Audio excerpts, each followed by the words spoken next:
The lights were bright, and the crowd inside the late show studio was buzzing with excitement. Prince Harry had just walked onto the stage. The applause was loud, filled with cheers and whistles. He waved, smiled politely, and took his seat beside Stephen Colbert. Dressed in a sharp navy suit, Harry looked calm, confident, and ready to talk. Colbert welcomed him warmly. "Ladies and gentlemen, please welcome the Duke of Sussex himself, Prince Harry." Harry smiled and said, "Thank you, Stephen. Good to be here." The opening moments were light and playful. Colbert cracked jokes about British tea, royal formalities, and the difference between Buckingham Palace and American grocery stores. The audience laughed along as Harry played the part of the charming outsider. He spoke about his life after leaving royal duties, how he was adjusting to California, and how fatherhood had changed him. There was laughter when he joked about diaper disasters and his toddler's obsession with peanut butter. Everything seemed relaxed. But behind Colbert's smile was something sharper. His jokes slowly began to take on a different tone, still funny, but more direct. He brought up Harry's best-selling memoir, Spare, and said, "So, it's been quite a journey from the royal palace to Hollywood. You've been in documentaries, interviews, and now this book. Is it strange being on this side of the camera?" Harry nodded thoughtfully. "It is. But I think it's important to tell your own story before others twist it." There was polite applause, but Colbert didn't move on. Instead, he leaned back, sipped from his mug, and locked eyes with Harry. "Let me ask you something, Harry," he said casually. "You've spoken a lot about privacy. And yet here you are, promoting a book, doing press tours, podcasts, and a Netflix special. Do you ever wonder if people might think you're not just telling your truth, but maybe selling it?" Fell silent. The air changed. Harry's smile froze for a second. He looked down, then back up at Colbert. There was a pause just a beat too long, the kind of pause that makes the audience shift in their seats. He replied slowly, "That's a fair question, but I think there's a difference between sharing your truth and performing it for profit." Colbert raised an eyebrow. "Is there?" The audience gave a nervous laugh. Harry didn't. "I'm not here to perform," Harry said, voice lower now. "I'm here because for years my life was shaped by people I didn't know. Editors, paparazzi, public opinion. Now I have a chance to take that story back." Colbert nodded. "But some might say you're doing exactly what you accuse the tabloids of doing, turning pain into profit." Harry leaned forward, his body tensing slightly. The cheerful energy from earlier had vanished. His eyes were sharp now. "You think this is just entertainment?" he asked, his voice barely above a whisper. "You think losing your mother in a car crash while being chased by cameras is a fun backstory for interviews?" The room went dead quiet. Even Colbert looked caught off guard. "This isn't a game," Harry continued. "This isn't a Netflix plotline. This is my life, my wife's life. And I fought too hard to be reduced to another punchline." Colbert didn't respond right away. The silence stretched. The tension was thick enough to hold in your hands. Finally, Colbert said softly, "Well, Harry, looks like we've got more to talk about." The camera panned out slowly. The crowd remained quiet. Prince Harry sat back in his seat, jaw clenched, his fingers gripping the arms of the chair. For the first time all night, it felt like the show had gone completely off script. The second segment began after a short commercial break, but the mood in the studio hadn't reset. The audience was quieter now, more alert. What had started as a charming interview had shifted into something heavier, more personal. Prince Harry was no longer smiling. He sat straighter in his seat, his hands folded tensely in his lap. "Stephen." Colbert, still wearing his signature smile, leaned forward again, but this time there was caution in his tone. "Harry," he began, "you said something before the break. That this isn't entertainment. That what you've gone through, what your family's gone through, isn't a storyline." Harry nodded, silent but firm. So, let me ask you something else, Colbert continued. You left the royal family to protect your peace. But you're still very much in the public eye. Do you think stepping into the media spotlight and your terms has really given you that peace? Or have you just changed the stage? There was a pause. Harry didn't rush to answer. He glanced toward the audience, then back at Colbert. "It's not about peace," he said finally. "It's about control. When you grow up inside an institution like that, you don't have control. Not over your time, not over your image, not even over your grief. Everything is shaped for the public. Every feeling is edited." He took a breath. "For years, I tried to play along, smile, shake hands, say nothing. But it eats you from the inside. The moment I stepped away, I realized I could breathe." "But not quietly," Colbert remarked. Harry smiled faintly. "No, not quietly. I knew the media wouldn't let me just disappear. So I chose to speak loudly, clearly, before they could define the story for me again." Colbert gave a thoughtful nod, then shifted gears. "Spare. You talk about some pretty explosive moments, fights with your brother, pain over your father, your distrust of the press. Some say the book crossed a line. You revealed private conversations, family secrets. Was that necessary?" Harry's expression hardened. "Let me ask you something, Stephen. You had a wound that was bleeding in front of the world? Would you hide it to protect the people who caused it?" The question landed heavy. "I didn't write Spare to destroy anyone. I wrote it because the silence was killing me. And maybe if I shared the truth, the raw, uncomfortable truth, others could stop pretending they're fine too." Colbert adjusted his glasses. "But your father is the king. Your brother is next in line. The world still sees you as part of that legacy, whether you want it or not. Doesn't that kind of exposure risk destabilizing the monarchy?" Harry hesitated. "The monarchy has survived wars, scandals, divorces, even Netflix," he said with a half smile. "It's all survive. Me telling the truth." "But you're not just telling the truth," Colbert countered.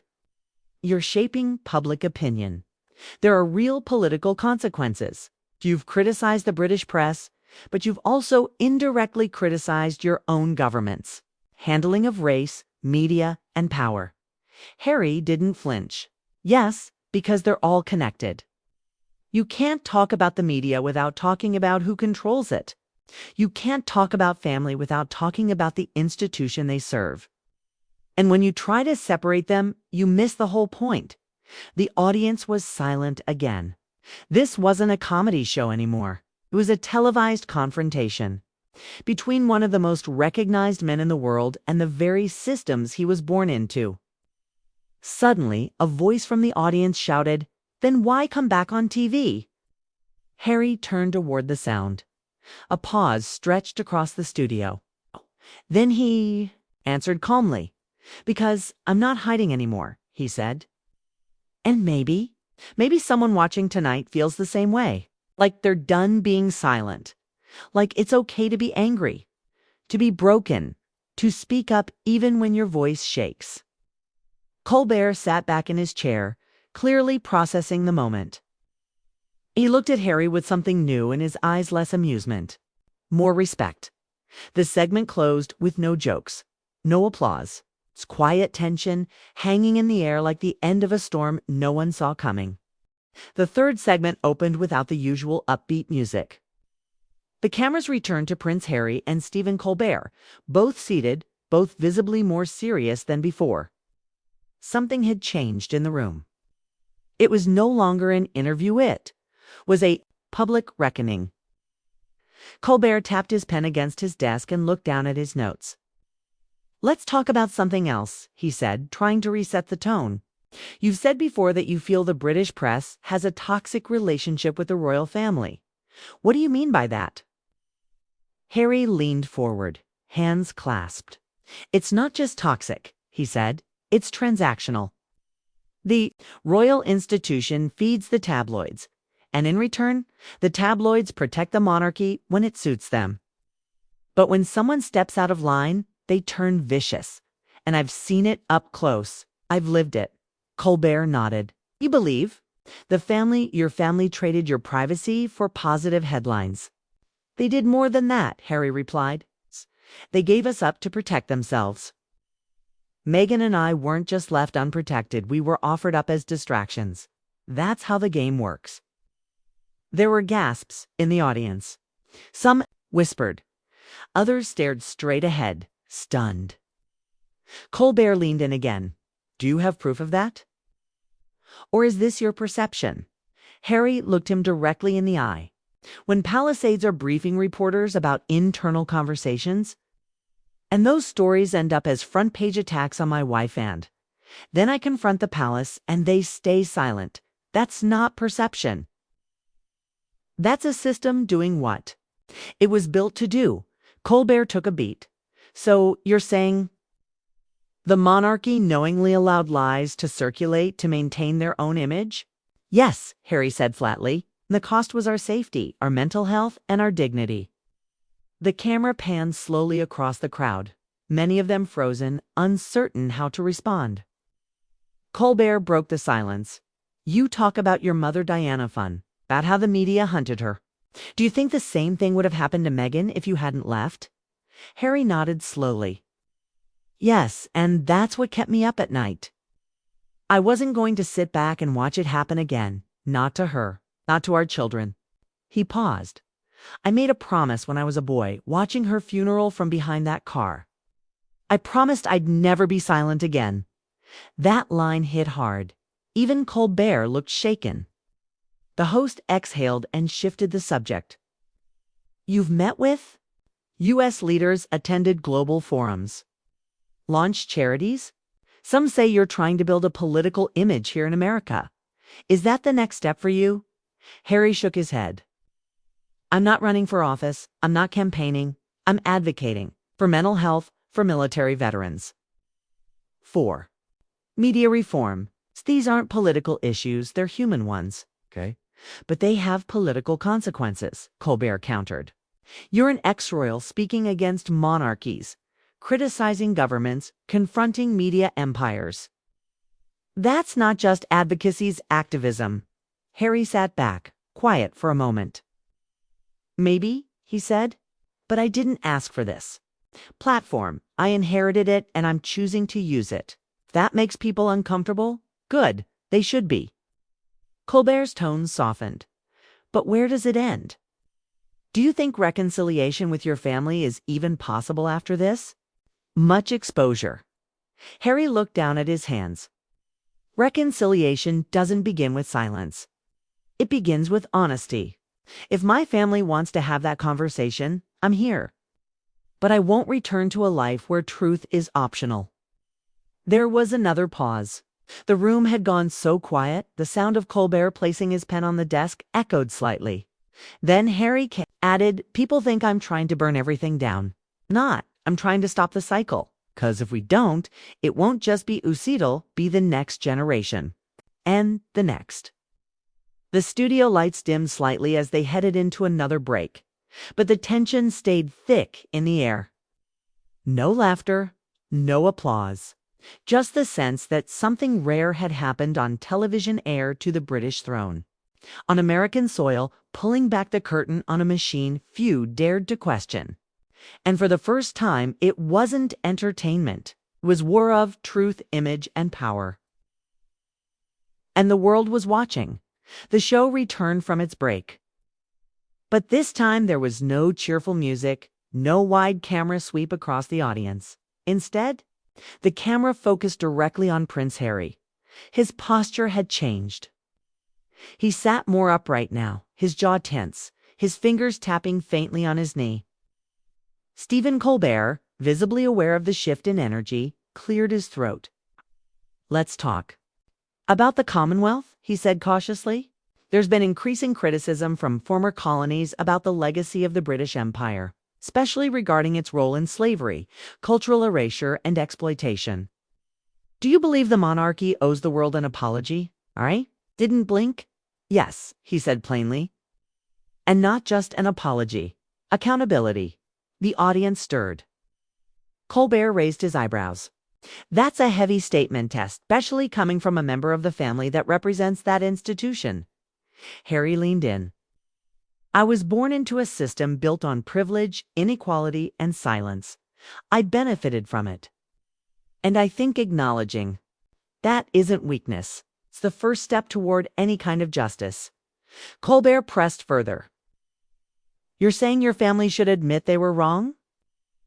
I'm saying we all should, Harry replied. It's not just about my family, it's about Britain. The monarchy isn't a museum, it's still part of people's identity. If it wants to be relevant in this century, it can't keep hiding behind tradition. At that moment, a strange silence fell. Even Colbert hesitated to speak. Harry continued, his voice steadier now. I've met with people from former colonies, activists, veterans, indigenous leaders. Many of them told me the same thing. Your country doesn't see us. Your family doesn't see us. And they're right. Colbert took a sip of water, trying to recalibrate. Let me ask this. Do you think King Charles, your father, understands the urgency behind these conversations? Harry gave a slight smile, one that didn't quite reach his eyes. My father is ... careful. He's always thinking about the crown, but the world is moving faster than the palace wants to admit. And if it doesn't catch up, it will be left behind. Colbert nodded slowly. So what happens next? Do you think the monarchy can survive all this? Harry didn't answer right away. He stared out toward the studio lights. It depends, he said finally. If they keep choosing image over truth, then no. The monarchy may still exist, but its soul won't. The statement landed with a weight of stone, but Colbert wasn't done. One last thing, he said, turning more serious than ever. There's been talk in the press, rumors, reports that you were approached by foreign intelligence agencies. That there's concern over what you might reveal about security, protocols, diplomatic relationships, even military operations you were part of. Do you want to respond to that? The air shifted again. Harry's smile was gone. Shoulders tensed. He looked directly at Colbert. I served my country in Afghanistan.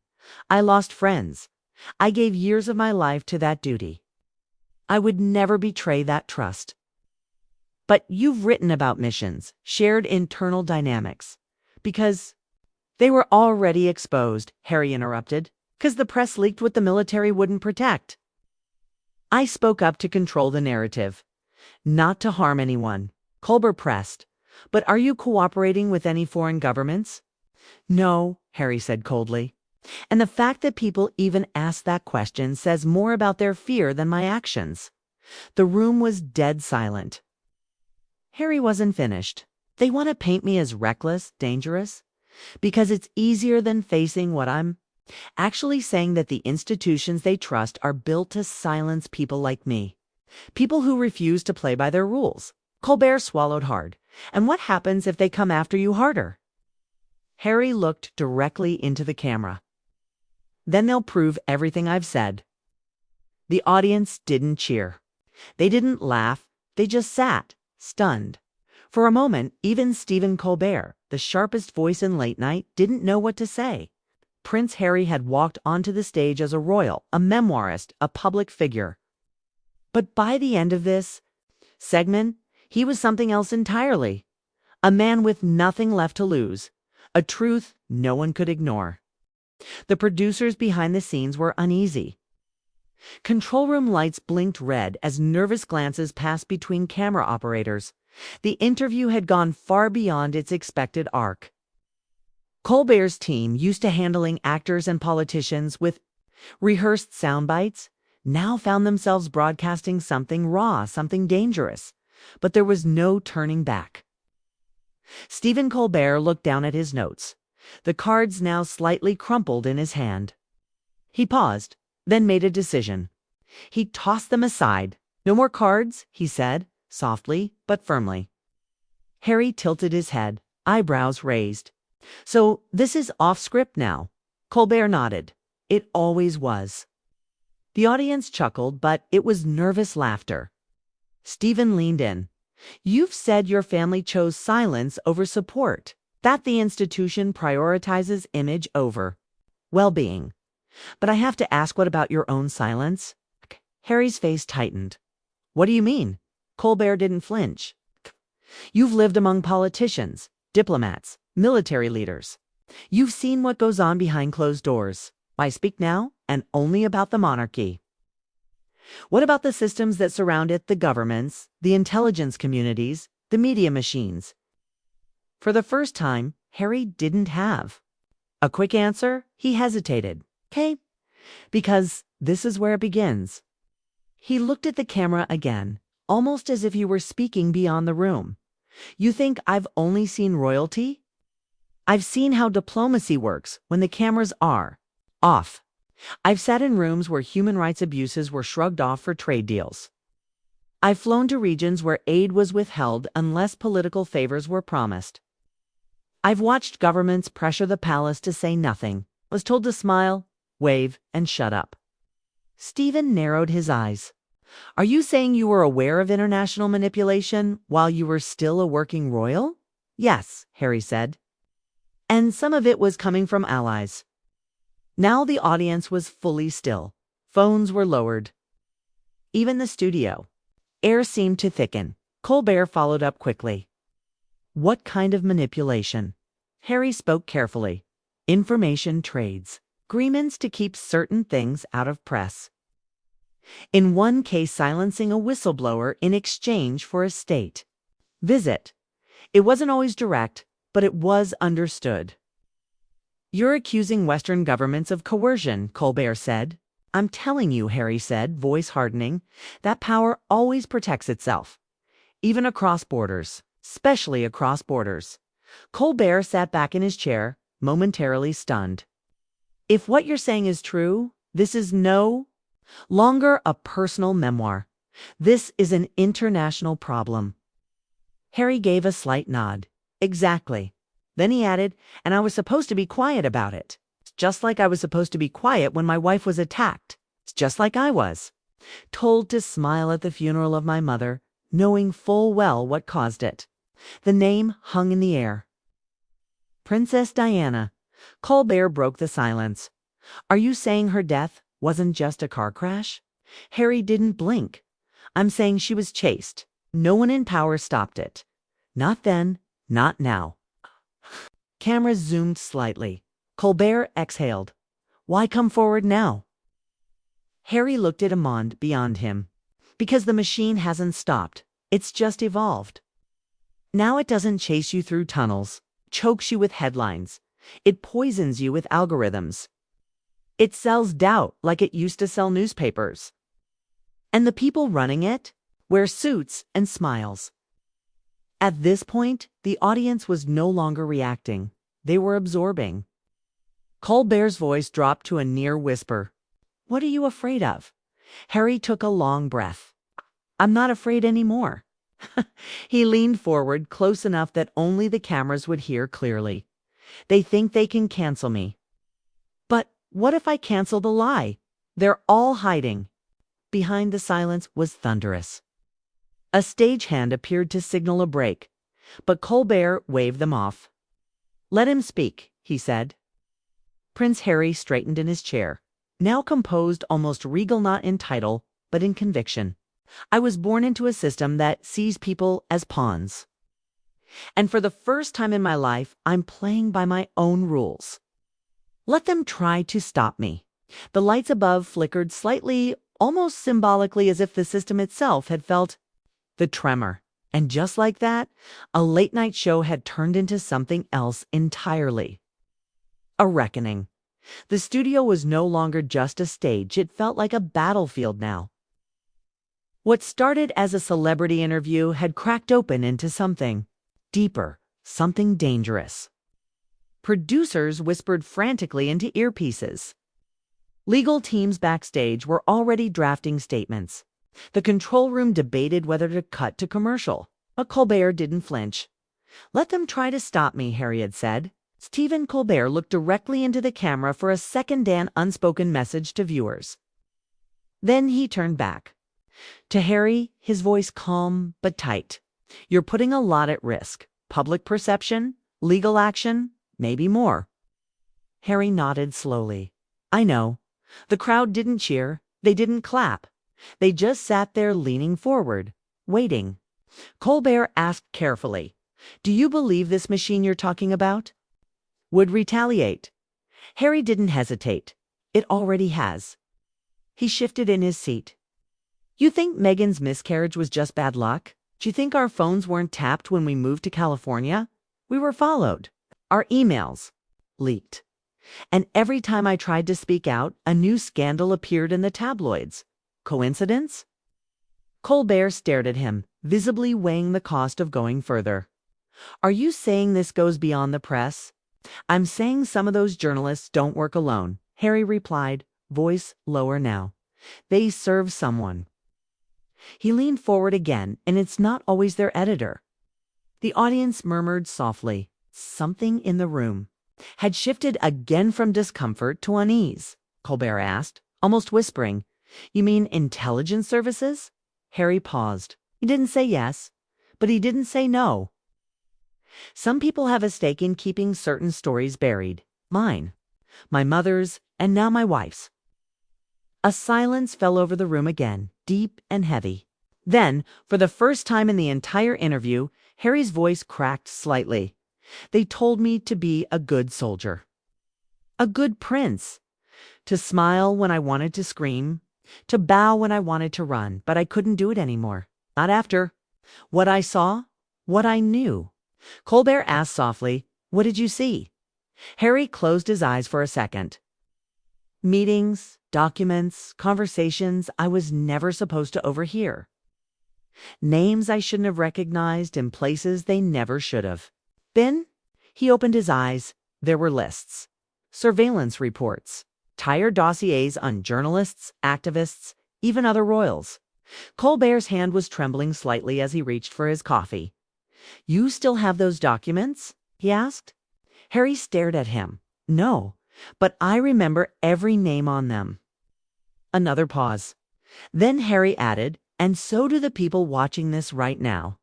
That last line hit like a bullet. The implication was clear. They were being watched now, in real time, not just by fans or haters, but by powerful people, by systems that didn't like disruption. And still, Harry didn't back down. You're not scared? Colbert asked. Harry shook his head. I'm more scared of silence. That's what killed my mother. That's what's breaking democracies. That's what allows empires royal or political to survive unchecked. There was a beat of pure silence. Even the crew had stopped moving. Then, unexpectedly, Colbert looked toward the audience and said we were told this interview would be light, that we'd talk about book tours and charity events. Instead, we've just entered a different kind of conversation. Harry nodded. It's time someone did. Suddenly, a commotion backstage. A producer rushed to the floor, whispering urgently to Colbert. His face stiffened. He looked toward Harry. Apparently, there's someone outside the building. They're asking for you. Security flagged it. Harry didn't look surprised. Did they give a name? The producer nodded nervously. They said, It's about Diana. Colbert blinked. Your mother. The audience gasped audibly. Harry stood slowly. Then it started. Colbert looked puzzled. What started? Harry turned toward the crowd, then the cameras. The part they never thought I'd talk about. And with that, Prince Harry stepped off the stage. Security followed close behind. The studio lights dimmed for an unplanned commercial break. But no one watching at home would forget what they had just witnessed, not as a late-night interview, not even as royal drama, but as the beginning of something far bigger. A truth years in hiding had just taken its first breath on live television. The hallway outside the studio was dim, lined with thick cables and production equipment. Prince Harry walked swiftly but calmly, flanked by 2 security guards. His face was pale, but his eyes were sharp alert. Behind him, the door to the stage slammed shut. The audience was still inside, murmuring in disbelief. Cameras were rolling again, but Colbert was left speechless, staring into the lens with a mix of confusion and fear. Just beyond the exit, near the loading dock, a black SUV waited. A woman stood next to it, wrapped in a dark coat. Her face was hidden behind oversized sunglasses. She spoke quietly to one of the studio producers. When Harry stepped into the alley, she turned. It wasn't his mother, of course not. But it was someone who used to work for her, an old royal aide. One of the few people Diana had truly trusted. "Harry," she said, her voice trembling, "you've started something. You can't stop." He didn't blink. "Then I hope you brought what I need." She looked around cautiously, then reached into her coat and handed him a small envelope. Inside were photographs, scanned copies of letters, phone logs, and a list of meeting dates. All from the months before Diana's death. All carefully, hidden for over 2 decades. Harry flipped through them quickly. "You kept this all these years." "I couldn't give it to anyone," she whispered. "They'd have destroyed me. But now it's already out, isn't it?" He nodded. "It is. They saw it live. They know I won't stop." Back inside the studio, Colbert was on air again. He tried to keep the tone professional, but his hands were shaking. "For those just joining us," he said, Prince Harry left the interview after revealing, well, we're not exactly sure what he revealed, but something important, something explosive. Social media had already erupted. Hashtags like #HarryExposedThem, #DianaFiles, and #RoyalSilenceBreaks were trending globally. Newsrooms from London to New York were scrambling to translate, analyze, and verify what had just happened. In Washington, D.C., White House aides were preparing for questions at the next press briefing. In London, Buckingham Palace issued a brief statement. "We are aware of Prince Harry's interview and are reviewing the content." But in private, the reaction was far more serious. At MI6 headquarters, a secure call was made. In a quiet office, someone simply said, "He's crossed the line." In California, Meghan Markle sat in their Montecito home watching the interview live. Her face was still. The kids were asleep upstairs. She turned to the head of their private security detail and said only one word: "Prepare." Back in New York, as Harry and the aide sat inside the SUV, she handed him a final document. This, she said, was the report Diana wanted made. Public if anything ever happened to her. Harry opened it. Inside were names of officials, journalists, and royals. There were allegations about bribes, illegal surveillance, and secret pacts with intelligence services. It was more than a scandalette. Was a blueprint of how powerful institutions work together to protect themselves at any cost. He folded the report and looked out the window. "They'll say I'm unstable, that I've been manipulated." She nodded. "They already are. But this time," he said quietly, "I control the story." His phone buzzed. A message. From Colbert, they're threatening to pull the segment. "My legal team says we may be sued. I'm airing it anyway." Harry replied with a single sentence. "Then history will remember your name too." That night, every major network rebroadcasted clips of the interview. Independent journalists dissected every second. Analysts speculated on hidden meanings. Supporters rallied online, but some were afraid. Fear was spreading not of Harry, but of what might follow. 3 former MI6 officers were seen leaving a private jet in Dubai. A British tabloid editor suddenly resigned. A former palace butler was found dead in his home, ruled a suicide. The system was reacting. But Harry didn't back down. Instead, he prepared for something bigger. Not another memoir. Not another show. But a tribunal. He called it the People's Truth Forum Alive, international platform where whistleblowers, former agents, and survivors of media abuse would testify. Protected, recorded, and aired without filter. The date was set 1 month from that night. As the SUV drove away into the Manhattan night, Harry looked at the city lights bright, alive, and watching. He had turned a late-night talk show into a political earthquake. And the world would never see him or the institutions he challenged the same way again.